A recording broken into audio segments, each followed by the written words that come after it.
You know, he who moderates most aggressively keeps the show going. While you wait for the mic, I want to ask Nastya one more question, which is, in this conversation, we have focused a great deal on American follies and betrayals, but you know, in the podcast, we actually spend a bit of time on some Ukrainian follies, and Fiona alluded earlier to the politics of Ukraine being a little bit all over the place. So as a Ukrainian who was not born when any of that happened, some of it, yeah, some of it was more recent. You know, tell us a little bit about the experience of looking back on Ukrainian history in the course of doing this work. That was actually extremely fascinating for me because, as you said, a lot of it I haven't lived through. But I was walking into this show with, you know, being aware of the responsibility of, you know, spreading Ukraine's message. And that's why we have an American co-host and a Ukrainian co-host. You know, I had to make sure that Ukraine's history was written right and given justice. So we covered a lot of extremely important topics that are underreported or that Western audiences don't understand. Like, for example, we spent a great deal of talking about language politics because everyone is utterly confused about it. So we had to explain it. But yeah, there were moments where it was very uncomfortable for me and also quite eye-opening that actually it's not just evil Americans who messed it all up. And I mean, I'm exaggerating, of course. I always knew that's not the case. But it was very interesting to see that Americans and Europeans had their great deal of problems, but also very often the Ukrainian government has messed up badly again and again. And we really made ourselves look unreliable, corrupt, and often a lot like Russia as well. And so that was very interesting and very important for me as well to, hi, baby. And so it was very important for me to, of course, be as objective and as truthful as possible, you know, and to put my Ukrainian hat off and my journalist hat on. And I'm proud of all of the work that we've done, and I think it's going to be amazing to see that each issue that we've covered, each summit, each city, each event has these two distinct viewpoints of it and kind of two roots from the American and Ukrainian point of view. So I really hope all of you enjoy it. So we have a lot of people who want questions. So please keep questions brief. And if you can direct them to an individual, that would be great. Sir. Michael Lasher, I'm with The Insider. This is probably for Fiona and Constance. The United States government was in possession of at least an approximate Russian invasion plan in October of 2021. The Russians knew we had that plan because Bill Burns went to Moscow and told them. Russian Kremlin-controlled domestic media was showing in the 3 months before the start of the invasion all of the airplanes coming into Kiev with javelins and NLAWs and Stingers.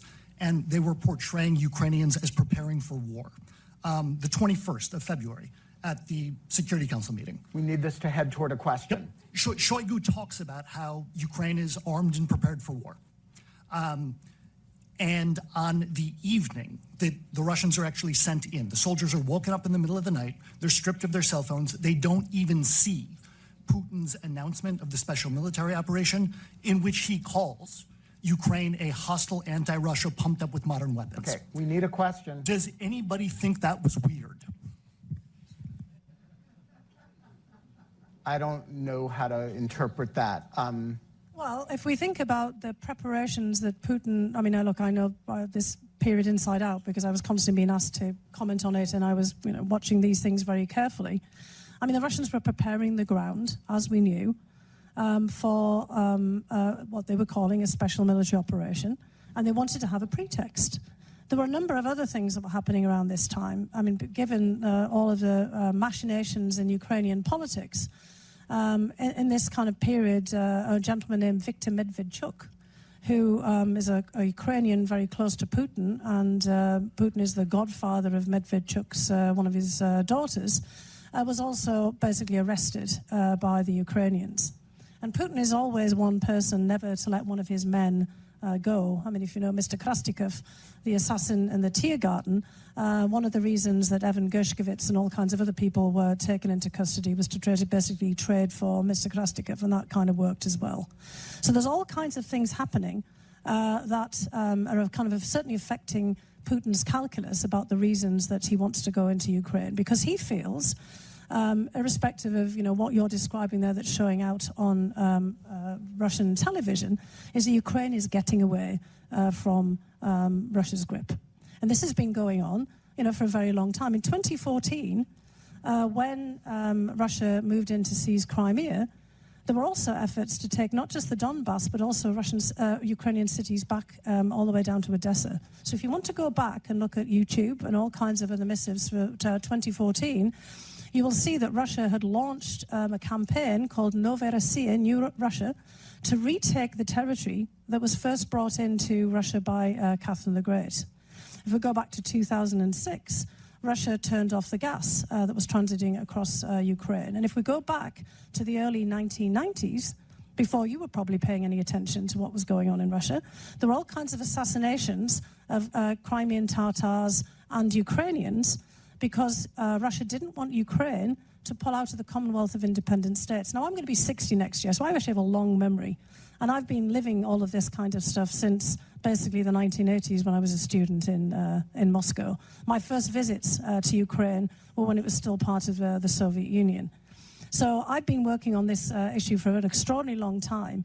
And if you take all of this in all of the totality, what you will see is right from the very early 1990s, when Ukraine was being pushed to give up nuclear weapons, there were constituents in Moscow and in Russia who saw every move that Ukraine made as basically a violation of the relationship between Ukraine and Russia, and didn't want Ukraine to have any other options to go anywhere else. So every move that Ukraine makes from all this way on can be very well documented as seen as being offensive from Russia's perspective. So by the time you get to the things that you're discussing there, Putin has decided Ukraine has no right and should not go anywhere at all. And it's not just Ukraine, of course. It's also Belarus. It's also Moldova.